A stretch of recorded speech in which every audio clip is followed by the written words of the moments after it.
acrisola con el fuego, se halle digna de alabanza, de gloria, de honor, al revelarse Jesucristo, Señor nuestro. Del Evangelio según San Mateo. En aquel tiempo vino Jesús a la región de Cesarea de Filipo y preguntó a sus discípulos: ¿quién dicen las gentes que es el Hijo del Hombre? Le respondieron: unos dicen que Juan Bautista, otros que Elías, otros que Jeremías o alguno de los profetas. Les dijo Jesús: ¿y vosotros quién decís que soy yo? Tomando la palabra, Simón Pedro dijo: tú eres el Cristo, el Hijo del Dios vivo. Le contestó a su vez Jesús: dichoso tú, Simón, hijo de Jonás, porque no te ha revelado esto la sangre ni la carne, sino mi Padre que está en los cielos. Y yo a mi vez te digo que tú eres Pedro, y sobre esta piedra edificaré mi iglesia, y las puertas del infierno no podrán contra ella. Te daré las llaves del reino de los cielos. Todo cuanto ates en la tierra quedará atado en los cielos, y todo cuanto desates en la tierra será desatado en los cielos. En el nombre del Padre, y del Hijo, y del Espíritu Santo. Amén. Ave María Purísima.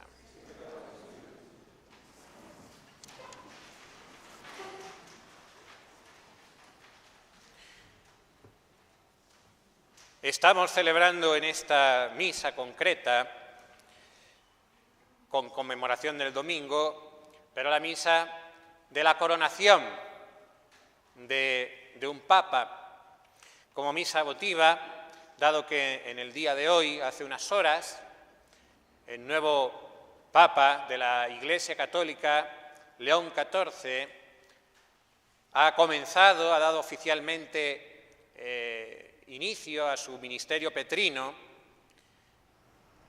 con la misa ahora llamada de inauguración, pero tradicionalmente de coronación, porque en esta misa recibían la tiara con la triple corona que simboliza el triple poder de los papas: Padre de reyes, temporales de la tierra, que está por encima de todos los gobernantes, como rector del mundo por su autoridad suprema espiritual, y como vicario de Cristo. Las primeras palabras que el Santo Padre dirigió al mundo, conforme salía a la logia de las bendiciones, en el balcón, fue: la paz esté con todos vosotros. La paz esté con todos vosotros. Y en esa frase, y luego vamos a ver también que en su lema se resume y se condensa lo que parece ser el leitmotiv, el motivo principal, aquello por lo que va a destacar su pontificado. Podríamos pensar entonces, tal vez es que se va a dedicar a promover la paz en el mundo, en un mundo que está tan agitado por las guerras, donde hay conflictos tan graves como la guerra de Ucrania, como en Gaza, como ahora también las tensiones que hay entre India y Pakistán. Podría pensarse eso, tal vez, pero el Papa inmediatamente después añadió que estaba haciendo referencia al saludo de Cristo resucitado a los apóstoles el domingo de Pascua. De tal manera que no hablaba de esa paz simplemente humana, de que no haya guerra, sino de la verdadera paz que trae Cristo resucitado, la paz que viene de Dios, que es mucho más que la simple ausencia del conflicto. Porque esa paz, ya digo, que solo viene de la comunión con la Santísima Trinidad y con los demás miembros del cuerpo místico de Cristo, que es la Iglesia. Esa es la paz de Cristo. Esa paz es simbolizada en la liturgia como fruto de la redención de Cristo de dos maneras principalmente. Primero, tras la fracción de la hostia en 3 pedazos, que simboliza la muerte del Señor, se reúne, se junta la partícula más pequeña que tiene el sacerdote entre los dedos con la sangre del Señor en el cáliz, de tal manera que se unen las dos especies, y esa unión de las dos especies simboliza la resurrección, porque la sangre, en el pensamiento antiguo, es la misma vida. E inmediatamente en ese acto mismo en que se está haciendo la mezcla de las dos, se dice el sacerdote, Pax Domini sit semper vobiscum, la paz del Señor esté siempre con vosotros, porque es fruto de esa resurrección. Y también en la misa solemne, la paz mana del altar. El sacerdote besa el altar, que es símbolo de Cristo, del sacrificio de Cristo y de Cristo mismo, y tras ese beso al altar da la paz al diácono, el diácono al subdiácono y el subdiácono al resto del clero, en este caso a los acólitos. Porque la paz de Cristo, la paz de la resurrección de Cristo, se distribuye a través de la Iglesia. De tal manera que ese gesto de que se va transmitiendo, se va entregando la paz, es así muy expresivo, no es simplemente darse la mano, como así sucede en la liturgia nueva. Pero ¿en qué consiste ese estar en comunión con Cristo y con la Iglesia? ¿Qué es la comunión? ¿Qué significa estar en comunión? Y por lo tanto gozar de la paz. Porque en esto también hay muchas confusiones y muchos piensan que estar en comunión es simplemente seguir las indicaciones, pues que la jerarquía, ¿no?, de la Iglesia, ahora vamos a hacer un rosario en no sé dónde, ahora vamos a hacer no sé qué actividad, y ya está, simplemente hacer actividades que se nos sugieren, y ya. Pero no es eso, y mucho menos es simplemente seguir las opiniones de tal o cual, porque la Iglesia no es un partido político que cambia una ideología. La Iglesia no tiene una ideología. Ideologías son opiniones políticas. La Iglesia no tiene una ideología y no va cambiando según van cambiando las cosas de este mundo, como sí hacen los partidos políticos, que siguen a un líder político y ahí van todos detrás. No funciona así. Eso no es la verdadera comunión. No es la comunión de la Iglesia eso. Ni viene así la paz de Cristo. Entonces, ¿cómo viene? ¿Cómo es la comunión? Tengamos en cuenta que la Iglesia es guardiana, es quien custodia un tesoro. Y ese tesoro, que es de un valor incalculable, porque nos abre las puertas del cielo, porque nos da la posibilidad de la paz eterna, de la vida eterna, de unión con Dios y con los demás miembros de la Iglesia en el cielo, es la fe. La Iglesia ha recibido un depósito de verdades reveladas, de verdades sobre Dios y sobre su plan para salvarnos. Y esa fe apostólica se ha ido transmitiendo a lo largo de los siglos, se ha ido conservando, aumentando en la comprensión de esas verdades de fe, no cambiándolas, sino aumentando la comprensión en esos misterios de la fe, haciéndolo cada vez más explícito, más claro, pero nunca cambiándolas.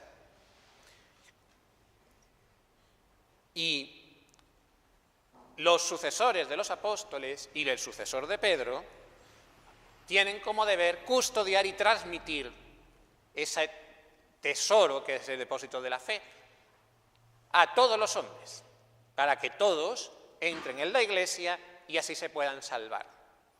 Porque sólo así nos podemos salvar, sólo así estamos en comunión con la Iglesia y sólo así recibimos la paz de Cristo, por la única fe verdadera que Dios nos ha revelado y que se transmite por la Iglesia. Y por esa fe, amando a Dios mismo, con el mismo amor que se profesa el Padre, el Hijo y el Espíritu Santo, el amor de caridad, y amando a los hermanos con ese mismo amor. Eso es la unidad verdadera. Eso es la comunión. Eso es la paz de Cristo. Y además de esas palabras de la paz, esté con todos vosotros, en el propio lema del nuevo Papa se ve reflejado ese misterio de comunión de una manera condensada y muy bella, tomando ese lema de San Agustín, in illo uno unum, es decir, en aquel uno, en aquel que es uno, somos uno, somos una sola cosa. En Cristo somos una sola cosa. ¿Por qué? Porque somos uno en Cristo, porque Él es la unión de la divinidad y de la humanidad, de la única persona de Cristo, las dos naturalezas.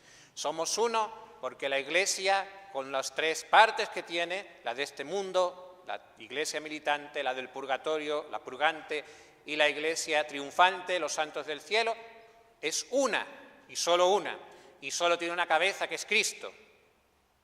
Somos uno porque una sola es la fe, uno solo son los sacramentos, uno solo es el vicario de Cristo.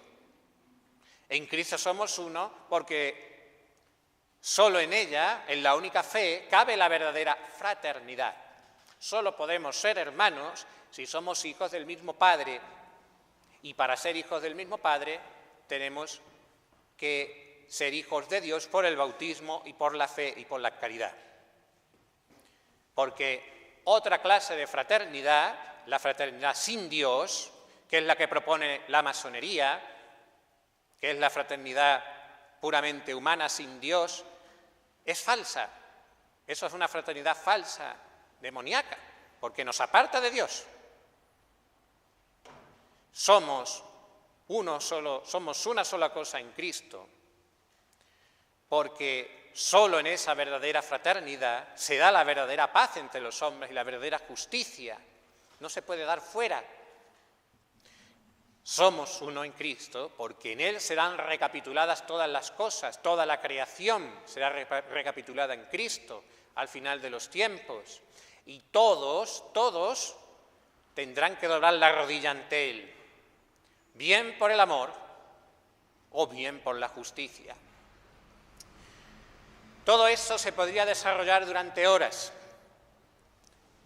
de ese sentido del lema de su santidad y de esas primeras palabras. En resumen, Cristo es el centro, no nosotros, no el hombre, Cristo. Ese es el centro del papado, según se vislumbra por sus primeros actos y primeras palabras. Cristo es el centro y Cristo es el fundamento de la verdadera unidad. Y es un programa verdaderamente prometedor y también humanamente muy complicado, porque hay, por una parte, un mundo sin fe, impío, que se opone a ese programa y que sin duda hará lo posible para que no se cumpla, los enemigos de Cristo, pero también dentro de la propia Iglesia hay grandes divisiones, hay grandes desgarros en la unidad de Cristo, confusión doctrinal, hay grandes abusos litúrgicos. El derecho de la Iglesia también se ha conculcado, se ha pisoteado muchas veces. En muchos lugares cada uno hace en su casa, en su territorio eclesiástico, lo que cada uno le da la gana. O se atiende a los criterios del mundo, de agradar al mundo, antes que la salvación de las almas. Hay muchas más cosas que se podrían enumerar. Por eso, el panorama al que se enfrenta su santidad es difícil. Pero los primeros rugidos de este león, de León XIV, nos alientan a la esperanza, apuntan a que es verdaderamente león, a que es valiente, a que se va a poner a esa misión complicada de restaurar esa unidad dañada, no con la paz del mundo, sino con la paz de Cristo, que es la única que la puede restaurar, la paz en la unidad de fe y en la unidad de caridad. Por eso, pongámonos a orar por el Papa, Podríamos hacer el compromiso de al menos todos los días rezar un Ave María por él, como él nos invitó a hacer en esa primera salida como Papa. Nos invitó a rezar el Ave María, para que por intercesión de la Virgen María, Madre de la Iglesia, de San José nuestro Padre y Señor, patrón de la Iglesia universal, él sea siempre fiel sucesor de San Pedro, fiel defensor del depósito de la fe, que se deje guiar por el Espíritu Santo, para que sea león y que sea cordero también. Es decir, que también sea no solo valiente, sino también manso y humilde de corazón, como es el corazón de Cristo. Que le dé el Espíritu Santo prudencia para el gobierno de la Santa Iglesia, para su exaltación, para la extirpación de las herejías, que reciba de lo alto el don de darnos la paz de Cristo y de hacer de todos en Cristo uno solo. Que así sea. En el nombre del Padre, y del Hijo, y del Espíritu Santo.